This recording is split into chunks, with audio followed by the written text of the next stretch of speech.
Families often disagree or face money problems. Still, some manage to stay together and live their daily lives. I don't think it's necessary to decide which is happier. My name is Kelly. Since I was a child, people have called me strange. I don't know what's odd about me. I just think so because others say I am. It's okay to be called strange, but the problem is my parents avoid me because of it. My childhood was lonely. I can read people's minds and know what they're thinking. I don't understand how I do it, but it feels natural to me, like how ordinary people move their hands or breathe.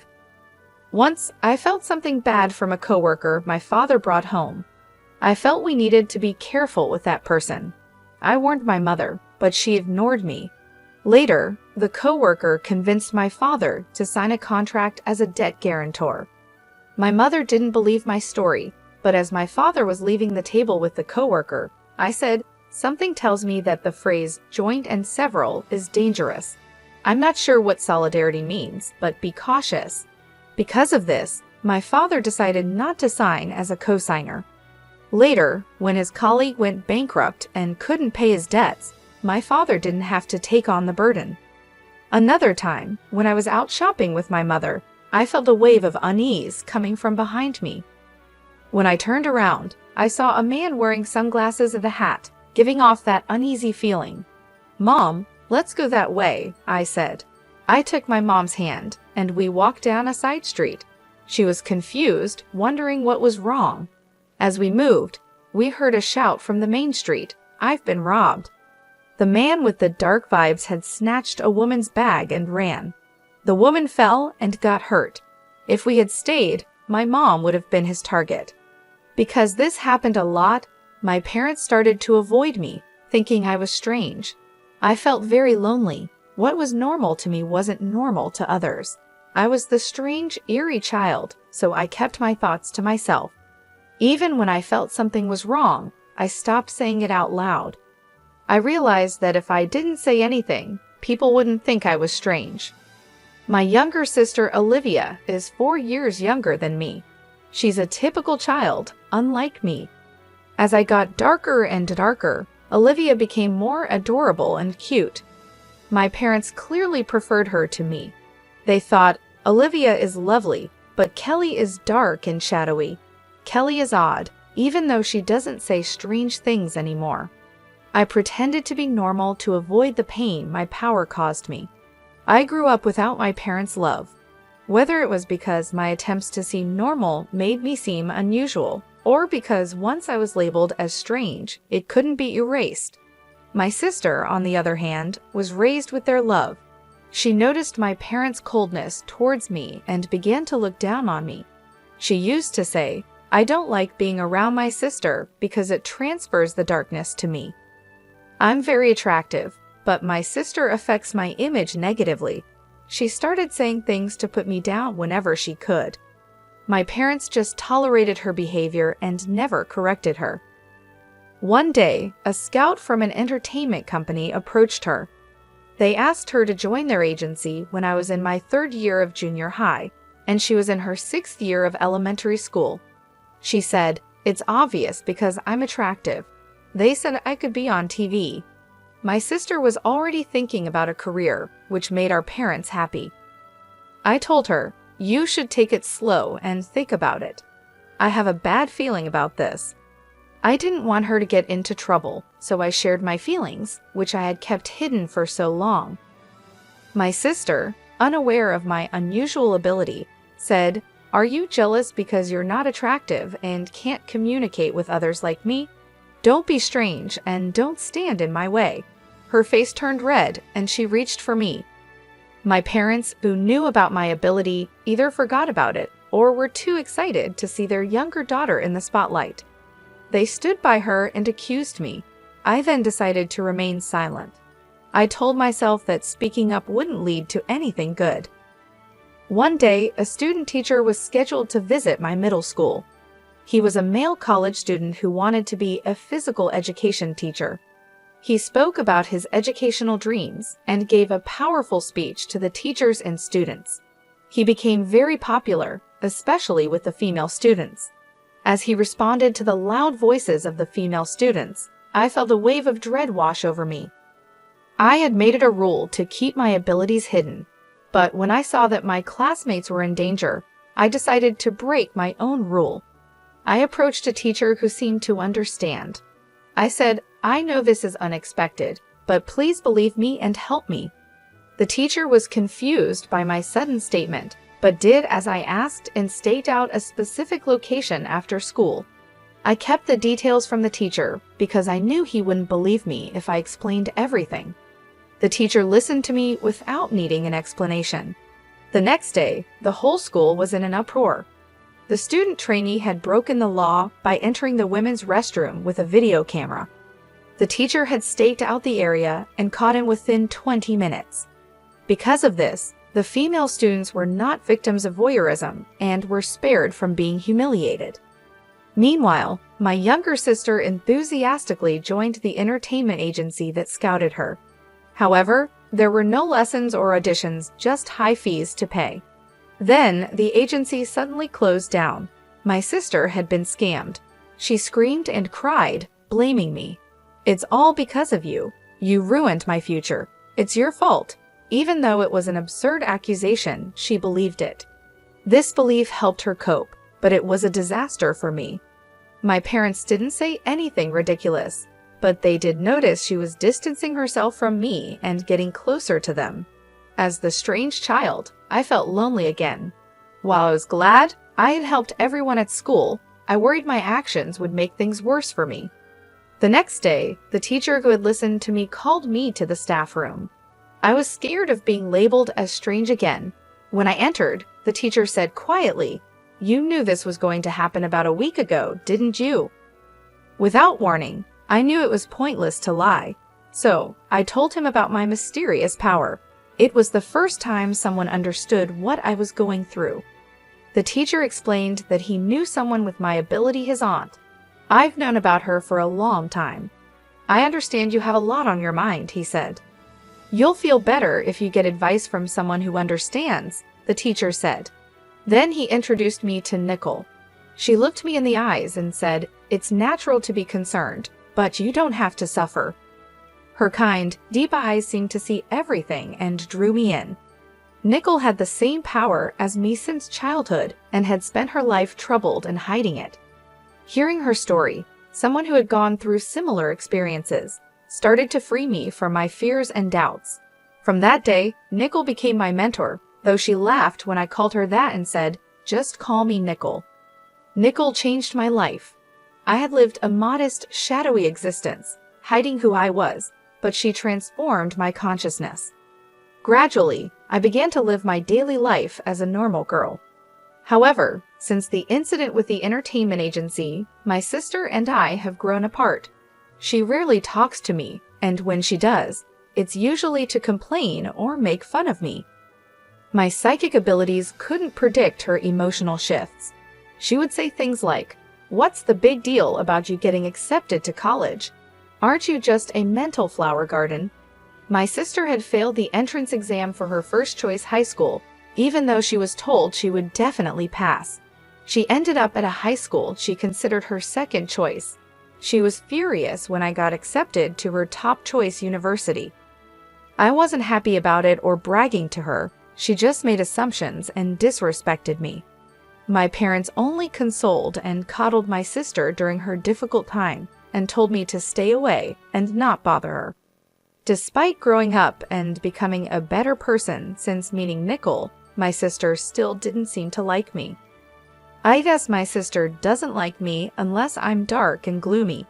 My sister is very intelligent, so it's surprising she didn't pass the high school entrance exam. She was very frustrated and put that frustration into her studies at the high school she enrolled in.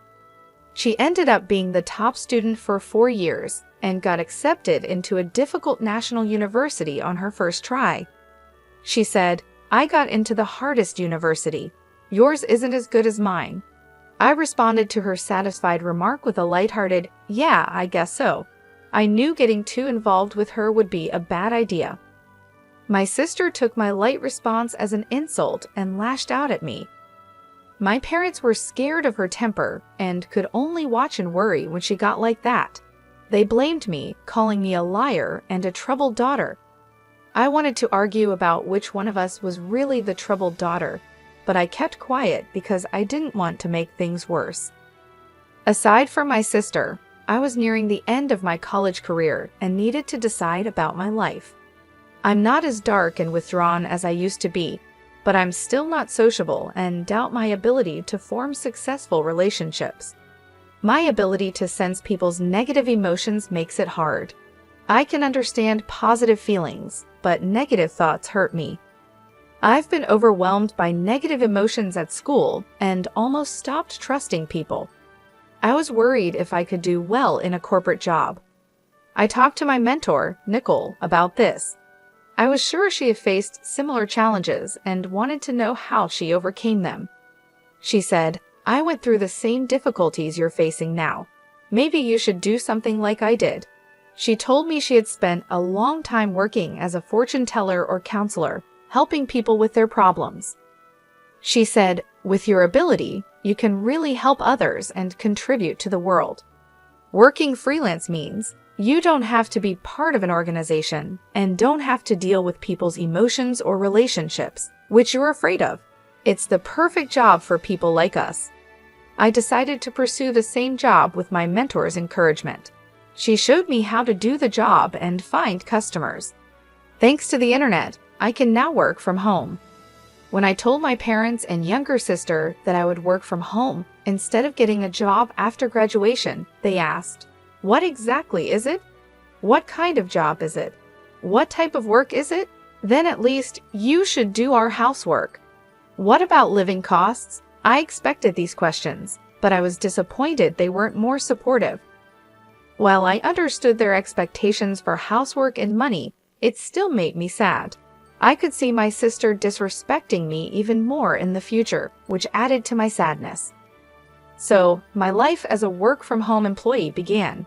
There were no job offers at first, and it was a trial and error process, but with my mentor's help, I gradually got work. I couldn't contribute money to the household for about a year, so I focused on housework. My father was not pleased, but my mother was relieved and kept him in check. When I finally contributed money after about a year, my father mocked me, saying, "Huh, you finally got some money, didn't you?" Despite this, the amount of housework I had to do did not decrease, and my life remained the same. 3 years later, my sister graduated from university and decided to work for a foreign company. The pay was good, and she told me, "Unlike you, I'm not a parasite. I work outside the home." She mocked my work-from-home job, saying, "I have no idea what you're doing.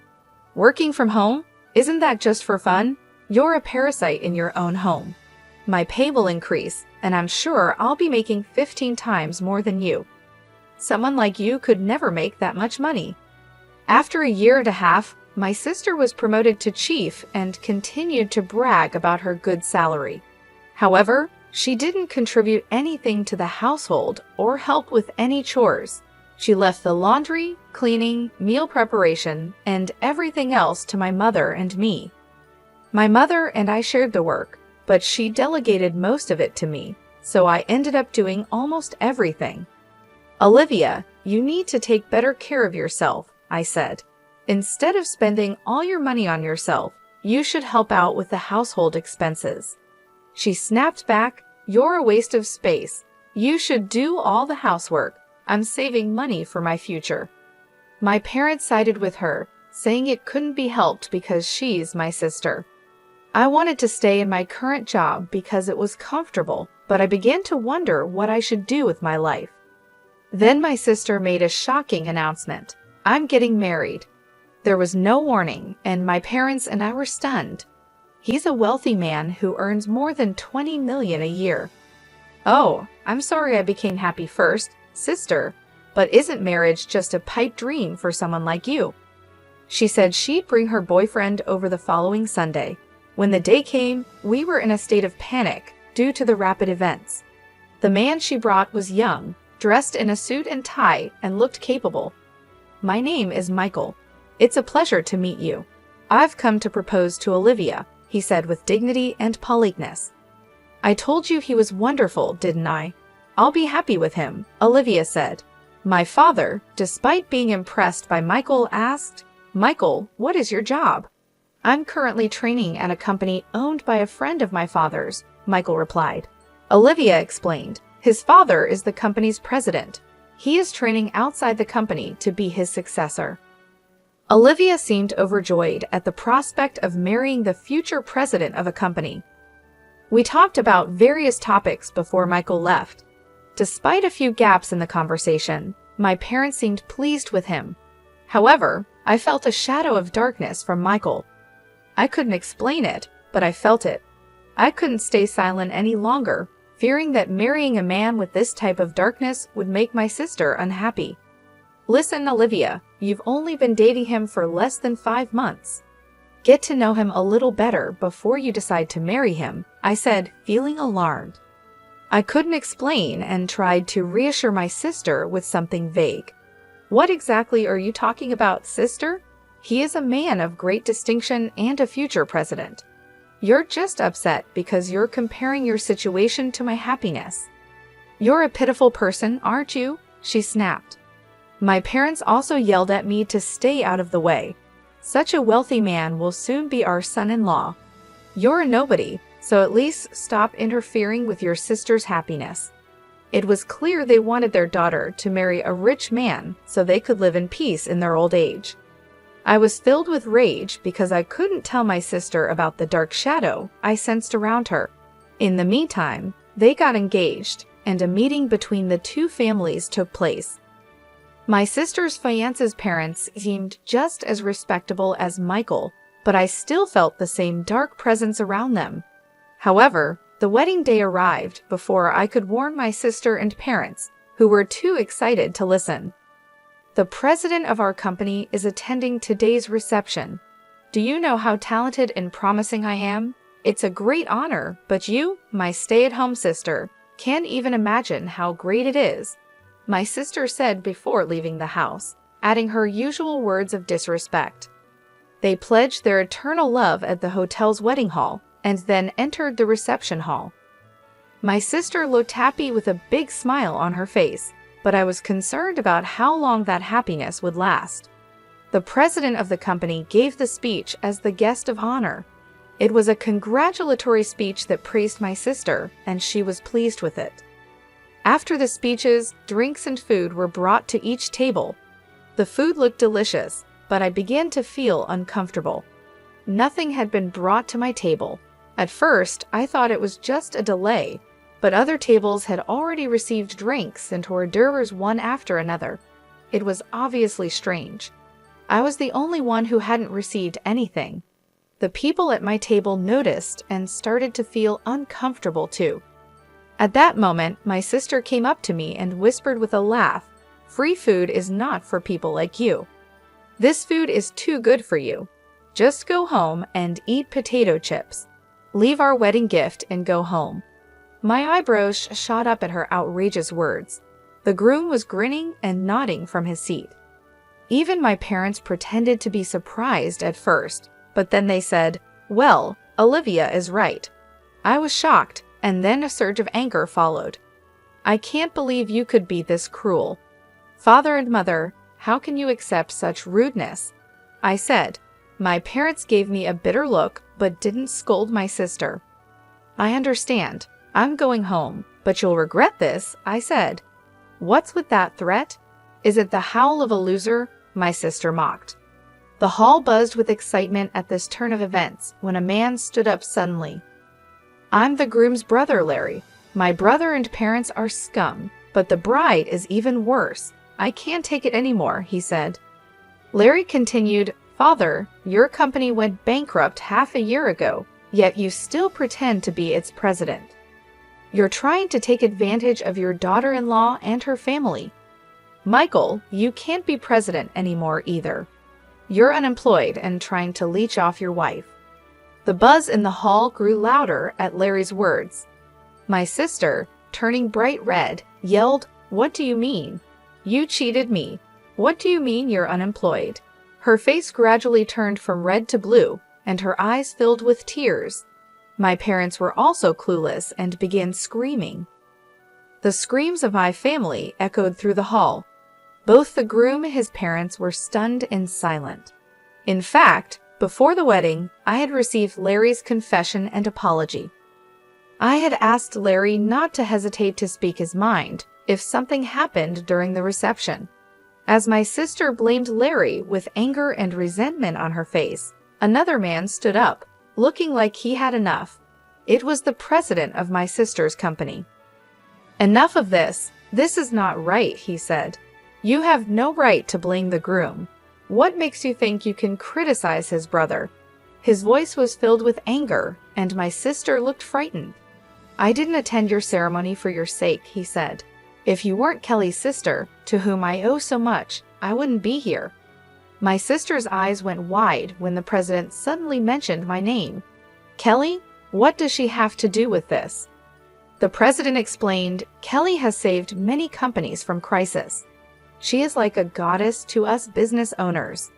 Under her mentor's guidance, she started as a fortune teller and life consultant, and then became an advisor for corporate revitalization.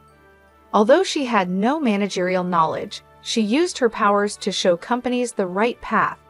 One after another, the companies she advised experienced amazing recoveries. Because of this, she is known as a teacher and a goddess. Your company was also consulted 7 months ago, and with her advice, it became stronger. My sister, shocked, said, "Oh no, I didn't know anything about that. Aren't you just a stay-at-home nobody? Thanks to Kelly, my business is going well. I have a good job and now earn more than you do. I put enough money into the house, but my parents don't care about me." "What do you think all that money was for?" "It wasn't Olivia's," the president clarified. "My parents seemed to have misunderstood. There was no way Olivia could have brought money into the house." The wedding party broke up in confusion. The wedding gifts were fully refunded to everyone. My sister sobbed, "How are we going to pay for this ceremony now that we don't have the money from the gifts?" Besides, I relied on Michael's income and signed a contract for a condominium in my name. I can't pay the rent by myself if I'm unemployed. Michael coldly replied, "You signed the contract on your own, didn't you?" "I don't know anything about it. Divorce, divorce, divorce, you crook." My sister's marriage quickly fell apart. It was a mess, and this chaos was the result of his malicious behavior. Afterwards, my sister divorced Michael and demanded alimony. Michael and his parents couldn't afford to pay a large amount, and they barely managed to cover the wedding hall costs. They couldn't afford the condo they had signed for, so it was canceled before they ever lived in it. However, the loan balance remained a heavy burden on my sister. The outrageous behavior at the wedding spread quickly among the company officials who attended. My sister lost credibility, and the company president demoted her to a lower position. She lost her pride as an elite employee and wanted to quit, but she had to keep working to repay the loan. She ended up doing trivial work in a basement reference room, work that may or may not have been important. Michael and his parents failed in their attempt to leech off my sister. They are now struggling to make ends meet by working day jobs. Larry, Michael's older brother, separated himself from his parents and younger brother. My parents easily gave up on my sister when she hit rock bottom and came to me for help. But I said, "I don't want to be pushed around by you guys anymore. I'm cutting you off. Goodbye." With that, I left home, signed a lease on a new apartment, and began a new life. I took in my sister, who had fallen on hard times and was struggling to make ends meet. Her salary had been drastically reduced, and she couldn't afford to contribute to our parents' household. Naturally, I also stopped putting money into my parents' house. Unable to lower their standard of living, my parents quickly became exhausted and complained every day. My business is going well, and I am helping many companies and people positively. After the wedding incident, I started dating Larry, and he recently asked me to be his girlfriend. If things continue as they are, marriage is on the horizon. I can't wait to build a happy life with Larry, who has a clear heart and no dark shadows.